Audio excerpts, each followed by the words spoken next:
So Dato, after the festive boost, so how are the sales like? Can you comment a bit on the retail landscape in Malaysia? Are you seeing like good tailwinds?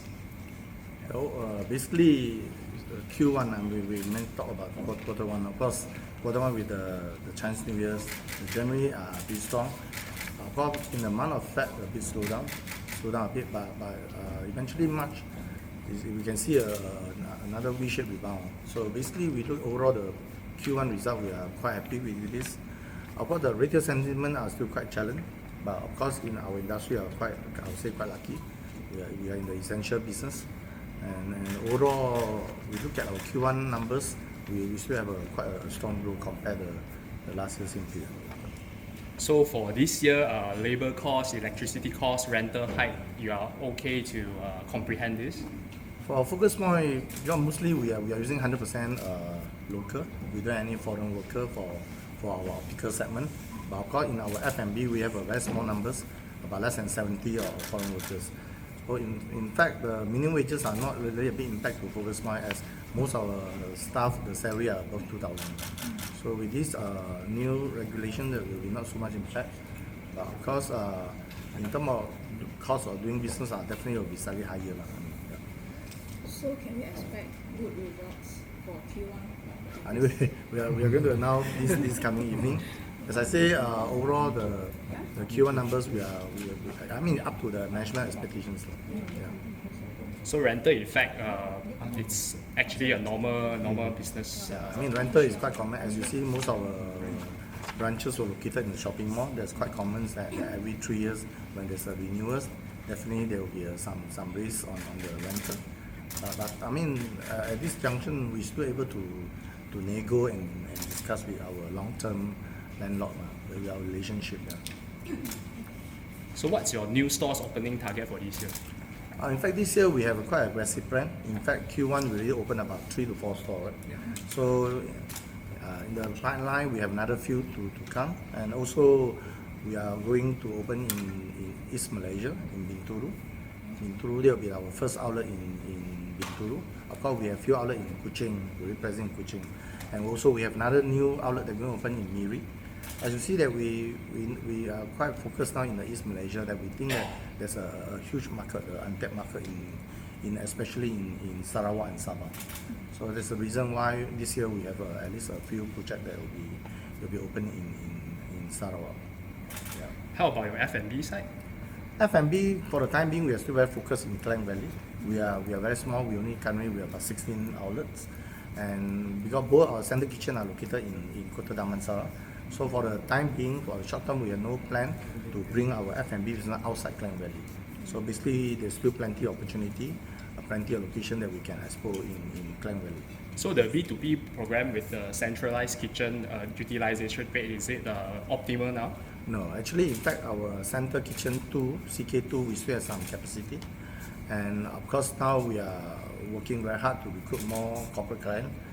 Despite the existing one like Family Mart, like Berjaya Food, like Don Don Donki, like Aeon, they are all Sushi King.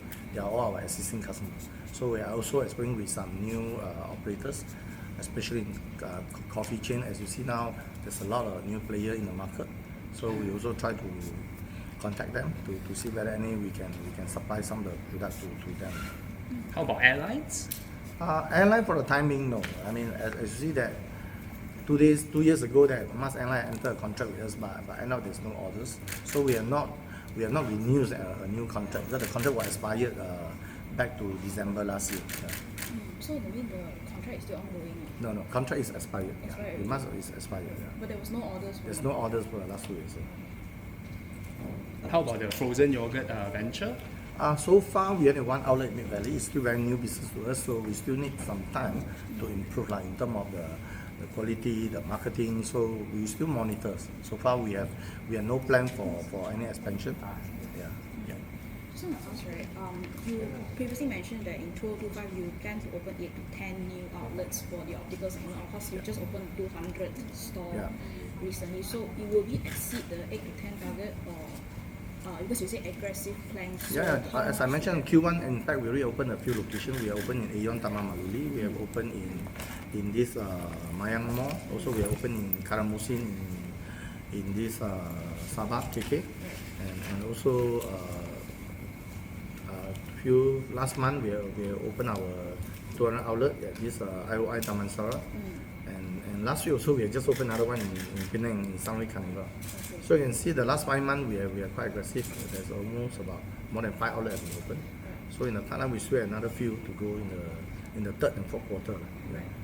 So will it be almost the same number per quarter? It will be slightly higher than our projections. Our projection is about 8 to 10, maybe more than that. Yeah. Okay, sure.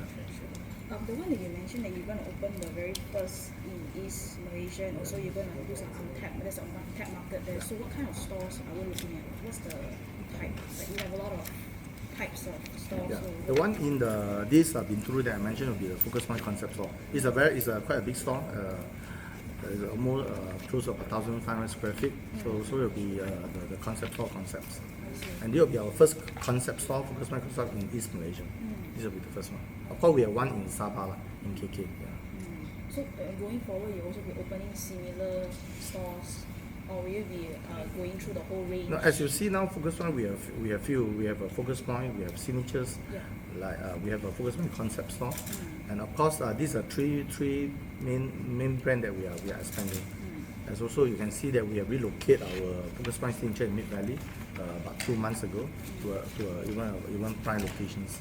So basically, signatures, concept store, and Focus Point is a 3 brand that we are quite focused. Now, of course, that we have this optometrist Anggun that we started about 3 years ago, and currently we have 7 stores, and we also have some plan to expand some of the Anggun this year also. That will be in this region, not Yeah, either in West or East Malaysia. Okay. Yeah.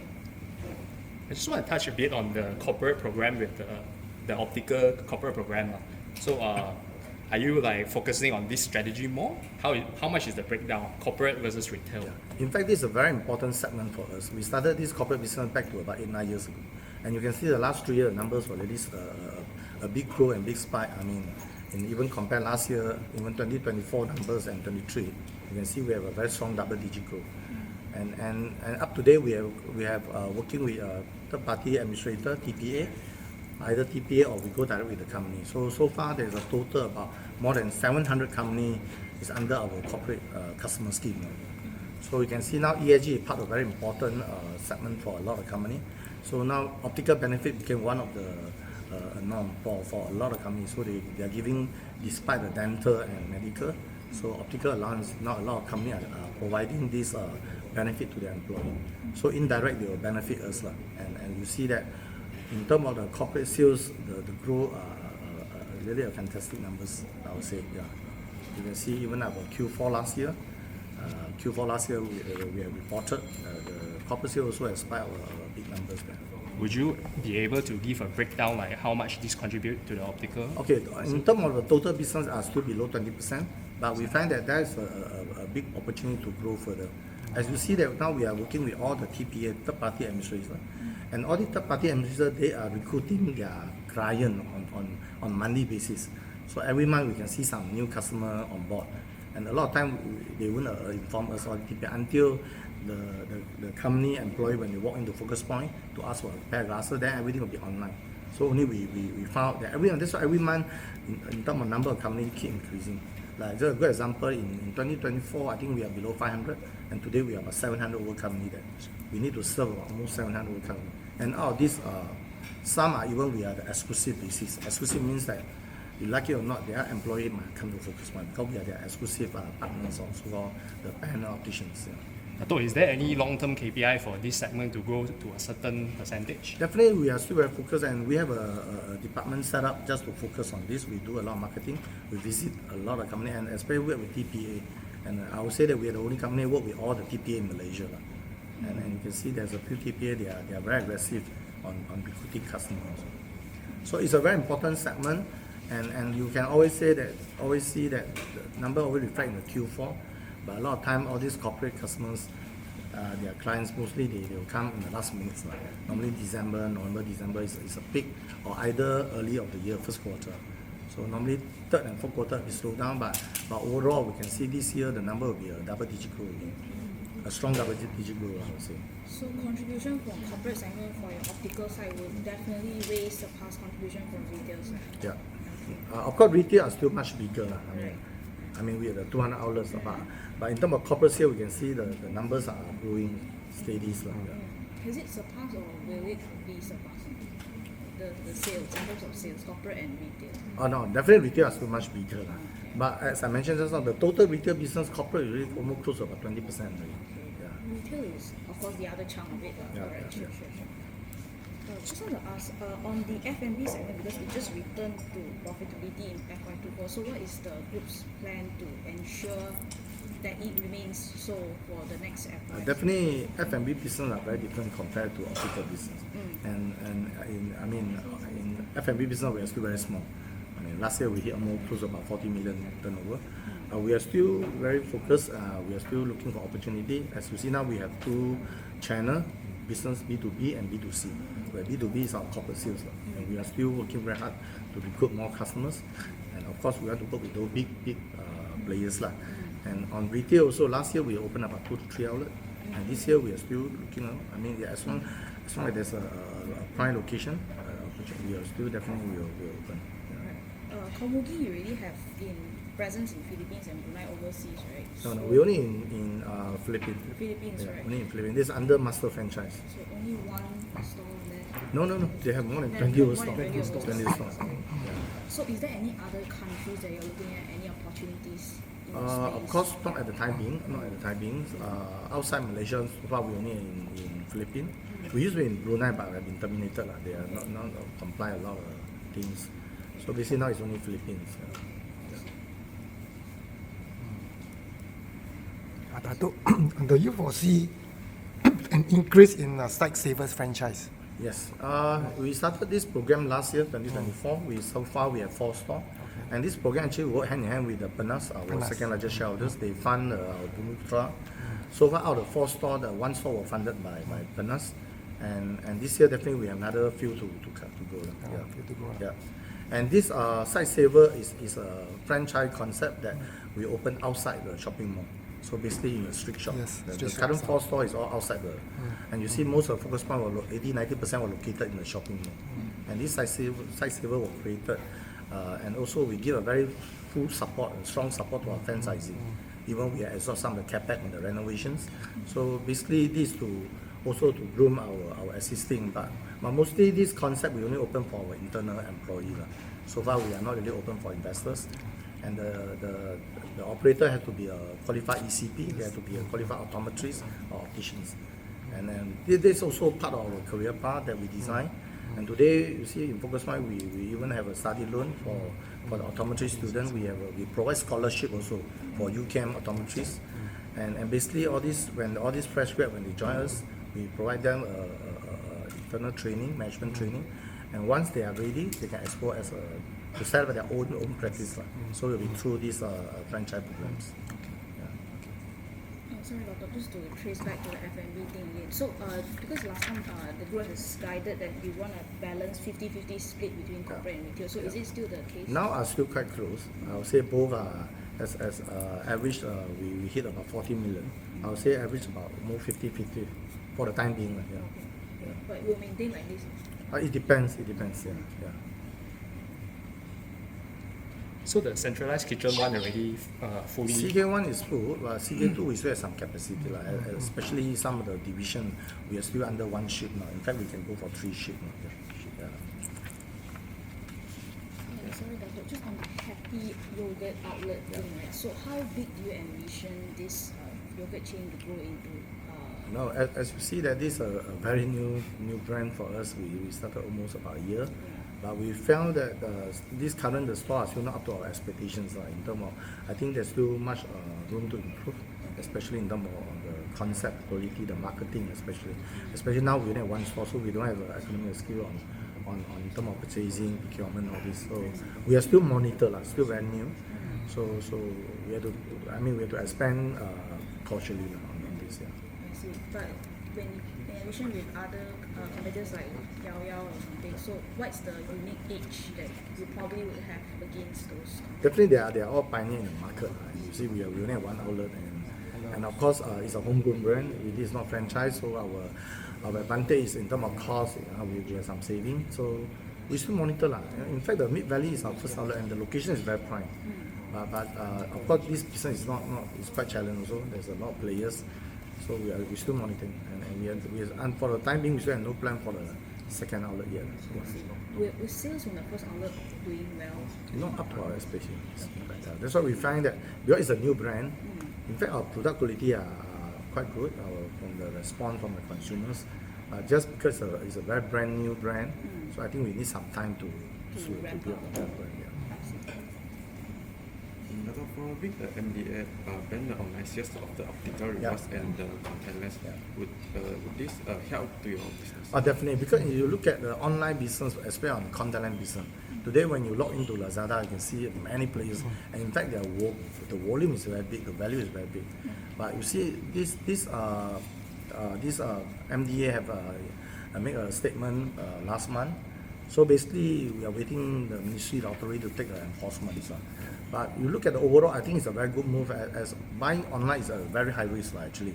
Especially a lot of youngsters, they buy and they don't even how to put on the contact lens, and they come to our shop and ask for the advice. So that is a quite high risk. And in fact, contact lens are very different compared to glasses. And glasses is you just wear as the my contact lens is direct contact with the cornea. And in terms of hygiene, you have to take care of this. So if it's for new wearer also, I mean, they never put on contact lens before, they just buy online, and the risk is very, very high.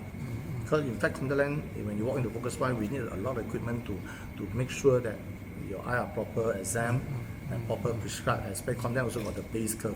It's not every free curve for every consumer. So basically, with all these criteria, I believe that there's a very good move for MDA. But definitely, we can see that Lazada is still selling until today. We still can see, but I believe that maybe have some gray area or what. So we are still waiting authority to take the action on this. But definitely it will benefit us as we are the largest, and contact lens business is about 18% of the total sales.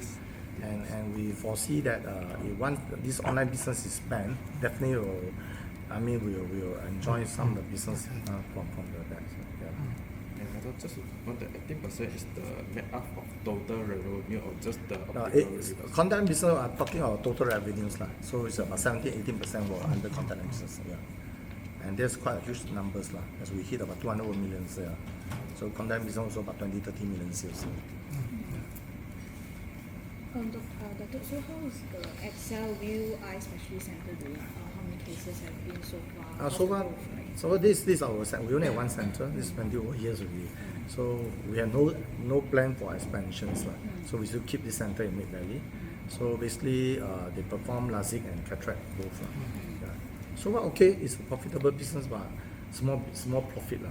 It's because we only have one center. Yeah. Still very marginal profit. Very marginal profit. In fact, this center is just to support our optical operations. As you see, our optometrists are seeing patients every day. So if you want glasses, we can give you a solution. Our contact lenses. But when you come for cataract patients or the consumer are looking for LASIK, so we can refer. I think we have one center to refer them. Yeah. Datuk, are there plans, long-term plans, to lower the gearing ratio? Yeah, you see our gearing are quite healthy. I would say that. Of course, we are in terms of cash flow wise, we are also quite healthy, and that's the reason why last year we have declared a 3.5 cent or dividends. The payout is about more than 16 million, and it's not only last year. We have been a good track record for the last 10 over years. Especially the last 5 years, we have been paying a very good dividends, and we have the dividend policy, a 30% dividend policy. But in fact, we give more than 30%. Based on the total profit, you can see last year our net is about 33. We pay out about almost 16. And in the year of 2023, we have almost the same numbers also. So basically, to give back to shareholders definitely is one of what we are doing. Given the long-term tailwinds of optical, more people are wearing specs. Yes. Are you confident to raise your dividend policy in future? Definitely. You see, dividend is based on the company performance. If the company perform, definitely. If we have a better profit, definitely we'll give especially we are in the retail business. This is a cash cow business for us. So basically, we don't need so much cash to keep in the company. So basically, we definitely will give back. And it's really proven. From from we listed in 2010 to 2024, the last 14 years, you can see our dividend payment. We only didn't pay the dividend for 3 years only. That's during 2015-16, where we started our F&B business. But the last 6 years, even COVID year also, even during pandemic time also, we have been giving out a very good dividends. Yeah. Are you on talks with Insti investors saying that you raise your dividend policy so you are viewed as a yield stock? Of course, I have to thank the institution their support. As you see today, we have close to 30%, right? There's almost 30%. Right? And of course, Penas are still our second largest shareholders. And of course, we have like EPF, we have Tabung Haji, and we have a lot of fund like Public Mutual, Hong Leong. So basically, we are on the right track. Yeah. And Dato', do you plan to implement the DRP, dividend reinvestment plan? In fact, we are still waiting for approval from Bursa. Bursa, In fact, we already submitted. We made an announcement in our this, but we're still waiting for the approvals. Yeah. Dato', talking about your food business, you're expanding your clientele. So can we know how many is already on cards or going to try your services? Yeah, you see that in the market now there's many players. In fact, also some of them they come and push us. You see like even recently like Bila Mark or this supermarket, even like Village Grocer. But all these are still in the pipeline. We are still under discussions.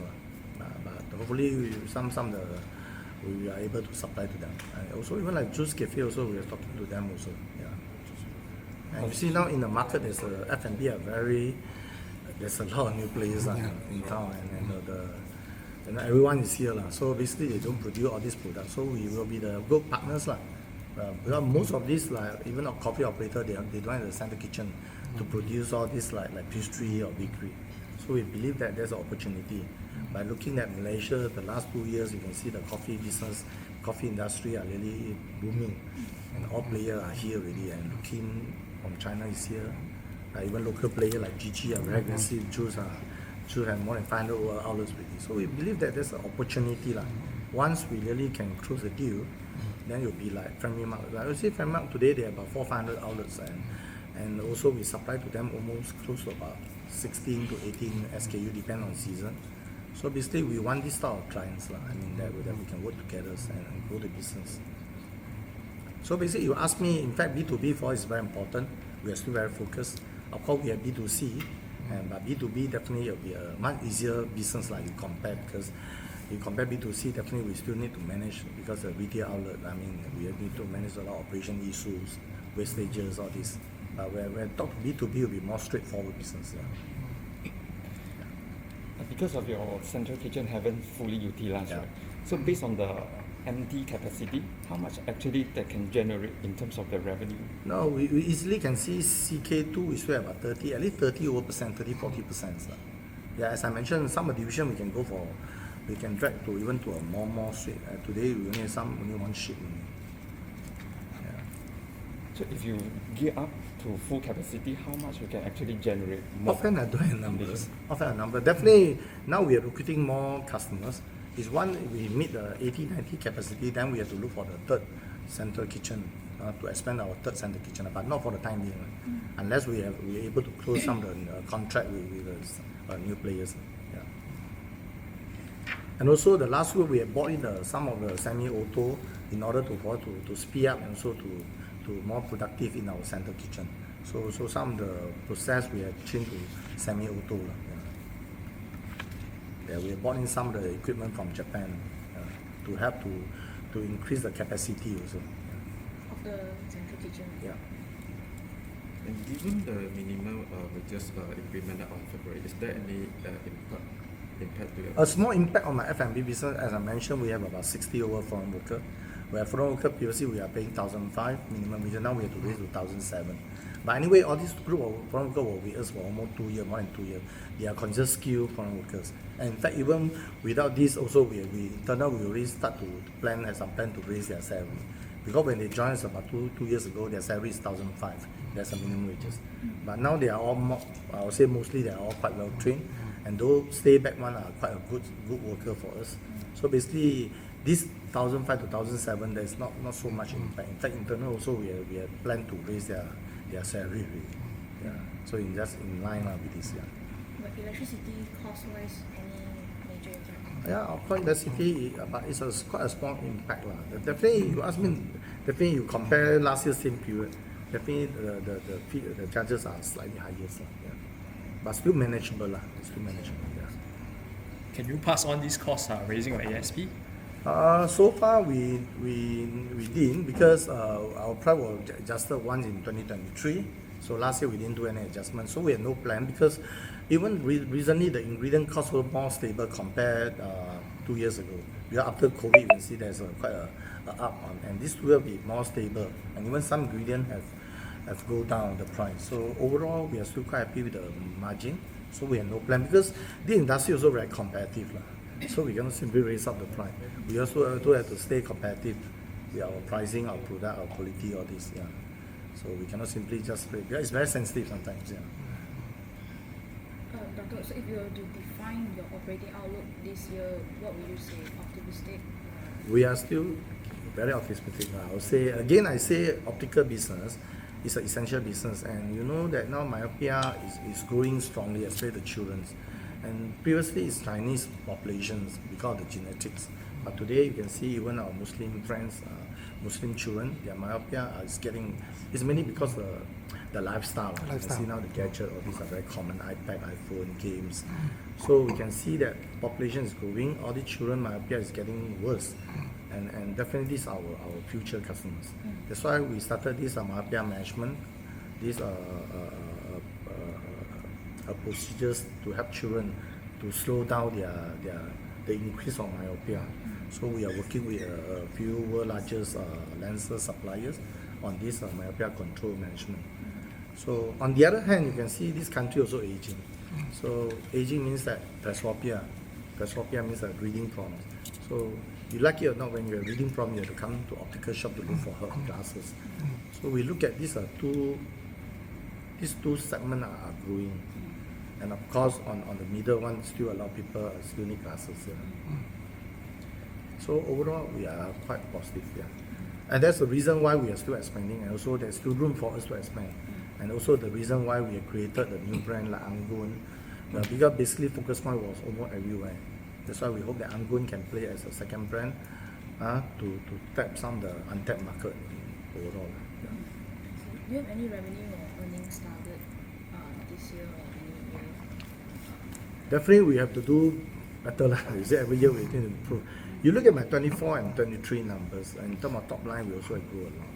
Yeah, because in fact 24 also we opened quite a big numbers of outlet. So top line definitely they have to grow, but of course we have to manage the costing also. Again, today in retails, the two major costing will be the rental and the staffing employee. These are two major costs that we need to manage also. Yeah. Which is currently manageable. Yeah. So you're already like almost half year into the year, already past half year. Yeah. So are you confident of achieving more than the normal retail earnings growth of 5 to 6%? I think I would say that we are on the right track. Anyway, this evening we're going to announce our Q1.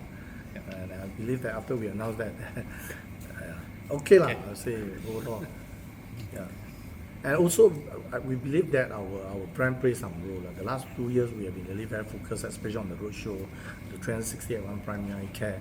And we really make ourselves different compared to our competitors. Today, it's no longer, it comes to focus point, it's no longer just about a pair of glasses. So we give value added. So now we have more 100 outlets that equipped with this primary eye care equipment. And also we bought in this AI fundus screening 2 years ago. And from 70 outlets, this year we have grown to 100 outlets. So, and we are looking to put more in next year also. So all this new technology also did help us to bring up the focus point branding also. So also today we are the largest, we are the biggest, but we still need to differentiate ourselves with our competitors. So we believe that this is our strength, and technology definitely play a role. And last month also we have introduced the first smart glasses, the Solo smart glasses. So we will be the sole distributor in Malaysia for this Solo brand. And currently this product will be present in almost 15 outlets, and we're going to plan to add more. Again, it's a new technology that built in the chat GPTs with translation, everything. It's a very powerful. It's no longer just the glasses. You see, today despite selling glasses, we are selling gadgets also. You're wearing the gadget. There's a Bluetooth built in. You can answer the phone. You can hear music. You can use chat GPT. You can snap a photo and then they'll tell you they can plan for your tour. All this. So it's very powerful. It's integrated with the AI technology. So you are the exclusive distributor For this Solos brand, yeah. For this Solos brand. Is it a China brand or like US brand? It's a brand from China. Yeah. It's a brand from What's the take-up? Like, as in, we just started last month. We just launched in our KLCC roadshow last month. So, but we see there's a potential for this, and there's definitely a consumer looking for this style of segments. Yeah. Dato, is it correct to say Focus Point going to be stronger this year in terms of revenue profit because your optical business is growing and then your F&B food business is growing? Definitely we have to make sure. Yeah. This is our responsibility. Yeah. But what kind of corporate client growth you're talking about? Because just give a double digit. For optical? For optical. Optical, yeah. Optical, as mentioned, today we're working with all Double these digit. What kind PPA. of double digit? Yeah, now it's growing strongly. Again, I say, in fact, you look at 2024, only I can give 2024 numbers. When you compare 24 and 23, how much it grew? Almost double. Almost double. 70%. Almost double. You see? So can you replicate such a gain? Definitely 25. The first Q is very over. So we see the number are quite positive. Yeah. The more important, because as I mentioned now, because of these ESG things, a lot of optical or a lot of companies they were given optical allowance as part of their staff benefit. So basically this one is definitely they have to work with optical shop like us, and we are the accessory brand, and our outlet is across West East Malaysia.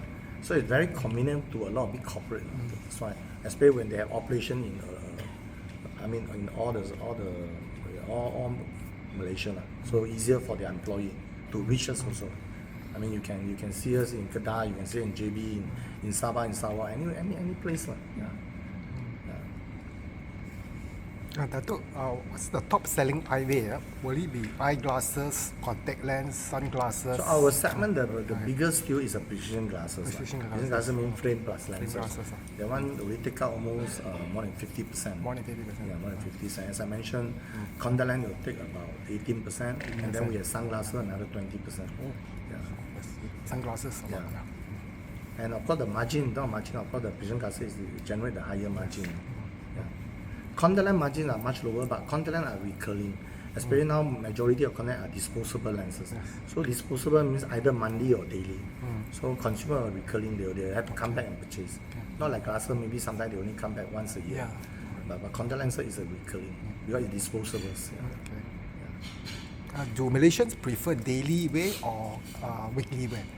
Of course, we are promoting daily lens is a very good lens in terms of hygiene wise, convenience. But daily the costs are much higher than monthly. Also depend on the affordable of the consumers.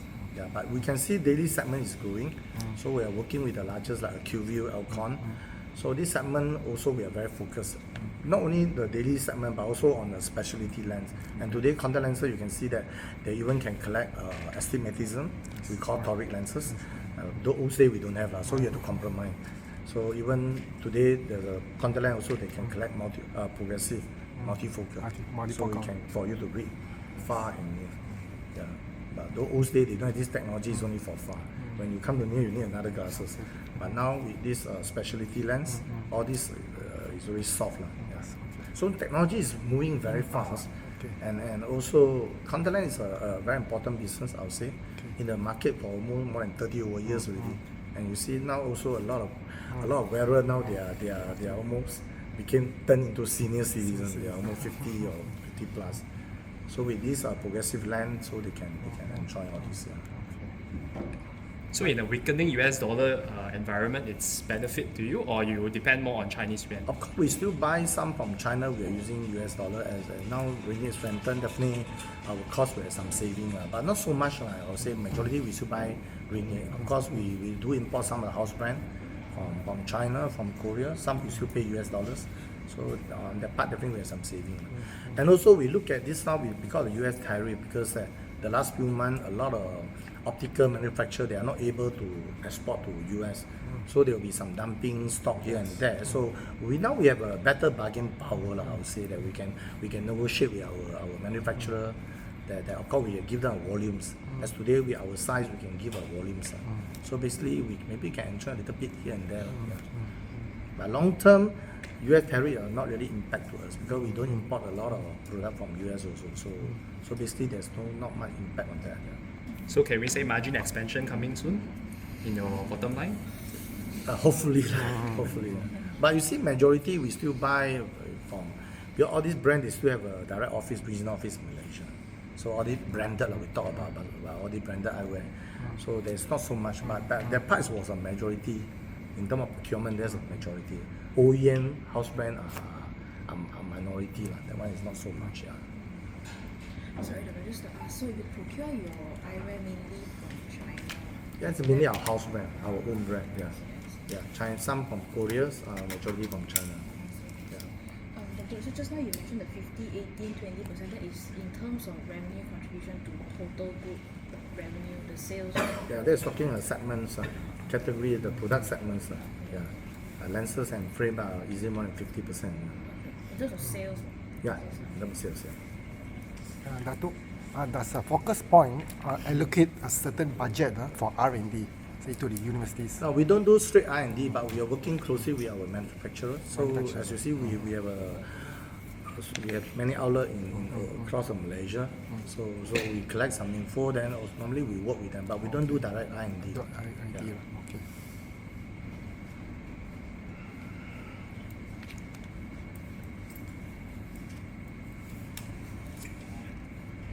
Okay, Datuk, Focus Point has many outlet concepts. Which, for example, Focus Point, iFocus, which outlet has the biggest profit margin? No, I would say that Focus Point is still our core brands. Again, Focus Point, then we have a normal Focus Point, we have Focus Point Signatures, we have Focus Point Sightsaver that recently we just launched, we have Focus Point Concept Store. So these are a few Focus Point brands that we are in terms of margin, they are quite close. Even Anggun, if you compare Anggun and Focus Point, they are quite close to each other. But if you compare Woosh is our house brand. So Woosh, the margin are definitely much higher because all the product are our direct OEM from overseas. Then Woosh margin definitely is slightly higher.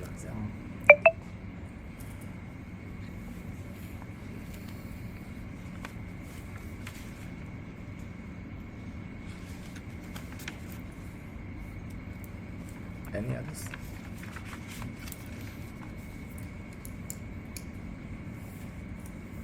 This year we still keep very optimistic and I mean we stay very positive. We look at the numbers and especially I think the more important also marketing play a very important role. So we understand that we rely on all these marketing events and I mean I would say we are on the right track. And the more important is the demands. There's still a big demands from the market in terms of vision care. Yes.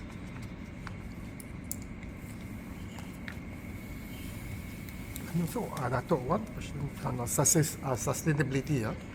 Focus Point also focus on climate change and energy efficiency. You can see we started, in fact, this year, the annual report. You can see we have a very comprehensive sustainability report.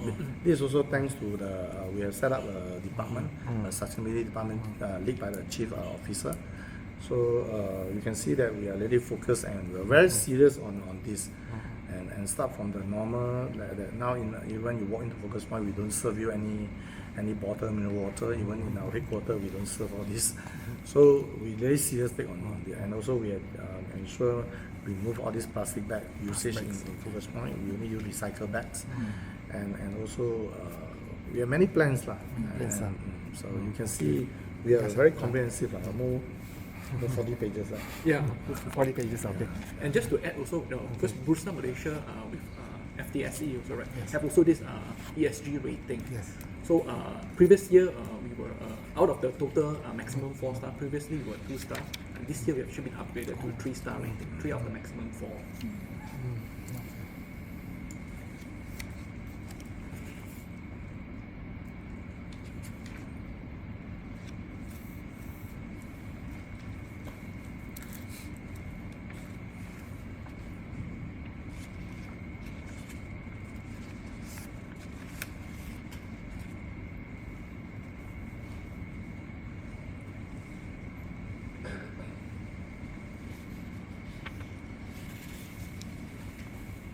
Okay, one last question. The vision of Focus Point is to become a leading brand in Asia. So in Malaysia, it's already a leading brand. Congratulations. In Philippines, it has a very strong brand name in Philippines and Brunei. Do you plan to expand to other countries? Short term, no, I would say no, because again, I say Malaysia are still plenty of room, plenty of room. Unless here we have no space to expand. You can see new shopping malls are still setting up. In fact, even like Penang, a new shopping mall going to open very soon in year end. So there's still a lot of opportunity. So in this coming 1 or 2 years, I don't see we'll go to any other countries. But for F&B, yes. If F&B, any country are interested, they will be through the master franchise programs. That's possible. But for optical, we foresee that we'll still focus in Malaysia. Dato', just want to ask, so for optical and F&B, what are the overseas markets that you are in? Philippines and Philippines is our F&B.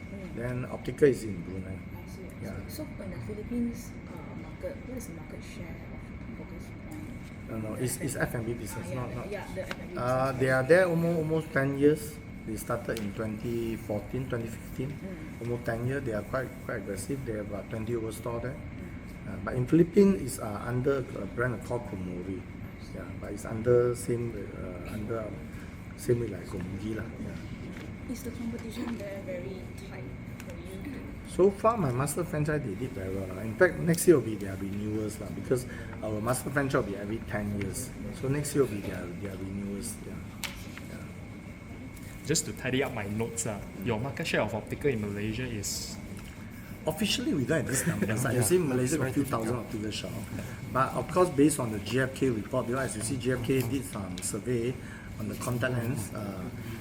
In terms of contact lens market share, we are about 16-17%. 16-17, we're still below 20%. So that's the reason why I say that we still have room to grow. And you see that now today a lot of optical shops, mostly they open outside shopping mall. The Papa Mama store, still a lot of Papa Mama store. Of course, they are not our direct competitors, most of them.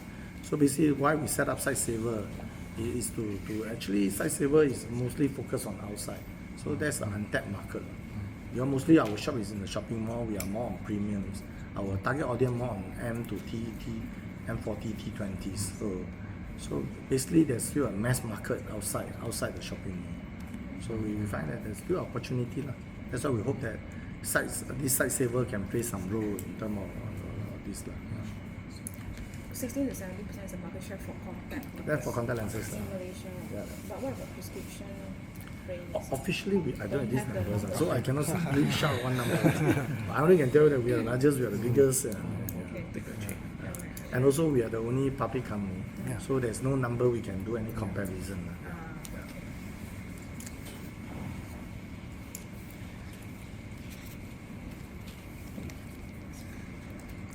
One final question, Dato'. During the AGM, what was the most discussed subject or matters? This year a bit different. This year, because now you see we have more shareholders, so this year some shareholders have posed up some question to us. So basically, my CFO have answered them. Yeah, I think that's a good, and we're happy to see this also, because as a shareholder, definitely they have the right to ask. And that's a very good. We can see that today we have a few shareholders. They're asking a very good question. They pose some good question for us. What will be the most in-depth or most profound question raised by the shareholder? Ask whether we're happy with our margin, can we do better, all this. That's quite common. Common questions. But in summary, it's more towards sustainable growth. Yeah. Because we have been constantly delivering more than 200 million every year in terms And of because revenue? our brand in the market is not new. This year we are celebrating our 36th anniversary. So it's not a very new business. We have been here, it's been a long journey for us. And definitely, if we cannot sustain, we won't be here today. And you can see that even 36 years in the market, we are still leading, we are still bigger, and we're still expanding. We still keep very humble. And just like our humble, and we are start with humble beginning. So we believe that there's still opportunity. We have to do the right thing. I think the right thing. Bring the latest technology, bring the best quality of product. That's why we are very focused on that professionalism. We are very focused on customer service. We are very focused on that product. So we ensure with all this, definitely with our brand, Room is not built overnight. I believe that our brand is, we are considered a household brand. I mean, when you talk about opticals. And also our pricing are very competitive. You can look at the last few years, especially when they come to some promotions, our price are really very competitive. And also thanks to our size, because we can buy a lot of much cheaper product compared to our competitors. We can get a lot of better rebate, margin rebate from our suppliers. As we grow every year, and we have a better muscle to bargain with our suppliers.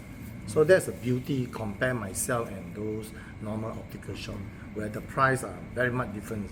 The product, the cost that we bought in are a lot of different. Even some can be different 40-50%. That's the margin that we can play around during our marketing campaign. Yeah. So I would say that we give a very good product and good price. Yeah. I want to check with you, what's your capex for this year? 2025. We don't publicly announce it. But Last year we can mention last year. Last year Below 20. is around 16 to 20. Yeah. Basically, capex is mainly used for focus on new opening shop and refurbish. As you see, we are 36 years. We have a lot of store, even more in 10 years, 20 years, 30 years. We need to refurbish. So every year we refurbish a lot, and we also rebrand some of the store. So some rebrand means that it can be from Focus Mind to Anggun, or it can be Focus Mind to Signatures. So we also do this exercise. Some after we found that after we refurbish or rebrand, sometimes still can grow 20-30%. Even it's a very old store already. So that's a beauty that we have to continue to ensure that every year we must reserve some of the capex to not only for new opening but also for refurbish the store. And you can see all my stores look very good one. I mean, if you really compare with others, our store are really premium and yeah. That's very important. We cannot say keep the store 20 years still look the same. That will be a problem. Yeah. How many stores would you target to open for this year, the new? As I said, we target this year suppose 8 to 10. 8 to 10 for the optical. Yeah, opticals, yeah. And how about the F&B? F&B we target about 3. F&B is always every year about 2-3 stores. Yeah. It also depends on locations sometimes. F&B we are not too aggressive. Again, because F&B we got B2B business. Sometimes we need to manage. Sometimes when we receive the order from our corporate customers, so we also have to ensure that we can deliver 100% to them. So compare optical and F&B, there's a difference. Optical, we don't have this burden. We can just expand anywhere, any place we want, as long as we found our prime location. For F&B, sometimes we need to measure a bit. I have to say, next month I recruit another two big corporate customers. So if they can give me a couple 100,000 a month orders, so then my capacity will have some problem, because F&B we need to produce everything from scratch, from ingredients. Not like optical. Optical is like trading, I buy and sell. So I don't involve in manufacturing. So basically this is a difference. So basically in terms of F&B expansion, sometimes it also depends. Every year we have a projection, but sometimes we also have to depend on how the situation look like. Yeah. It's very different compared to optical. Optical we can open anytime. We can even have an ad hoc project. Sometimes as long as we got a location, within a month we can open. Especially we are working with a very good relationship with all the contractors. So sometimes we can add very fast. We can determine there's a location, within 3 months we can open. Yeah, because all the stock is ready in our warehouse, right? So our people are ready, so we can open anytime. But compare F&B are different. F&B, every single product that we sell is fast baked, everyday baked from my central kitchen. So we have to manage the capacity, because everything is handmade. It's not, it's really take time also. Yeah. Is there any wastage volume-wise 16 is much No, yeah, lower. in this business definitely there will be wastage lah. You see like my retail outlets, we got 16 retail outlets. Every night there is some left behind. So basically we don't throw lah. We work with like lost food, we work with Kanchala Kitchen. So we donate to all these like orphanage or so we normally we don't throw. But does the wastage weigh on the margin? No, not really. Definitely we can't skip lah. Again, this is also part of our cost already. Already reserved in the cost. Yeah, we cannot guarantee that we sold 100%. There's no way lah. All the bakery shop are the same product. Yeah. That's why I say B2B will be easier. B2B is all right. When we sell to my customers, the wastage everything will be handled by their own, not us. Retail definitely we have this challenge. Dato', do you mind to guide us for the new store opening, how much is likely to incur For each? optical? For optical. Optical again depend on which concept. Again, if you say focus point, normal focus point, because today, as I say, we also invested heavily in terms of equipment because this 360 at one primary care. So basically about 800,000 for normal focus point. Essential will be above $1 million. And then if for concept store, we're even more because concept store normally is a big store. So like recently, like 2 days ago, we just opened one in Sunway Carnival, Penang, Butterworth. The store we invested over close to about 1.5 million. Renovation, equipment, everything. 800,000 to 1.5 million. But that one is concept store, like big store. Yeah. Okay. So for refurbishment, how many outlets have you identified for? Every year we identify about 6 to 8 outlets. Yeah. Yeah. Dato', I know you mentioned that you don't really disclose your capex figures, but last year was 16 million to 20 million. Yeah. So is it Quite close expected to be around Actually, the every same? year our capex is quite close. Expected to be around the same. Yeah, so it's far. not bad. It's not bad. Thank you so Okay, much. thank you. Thanks for coming. Thank you. Thank you.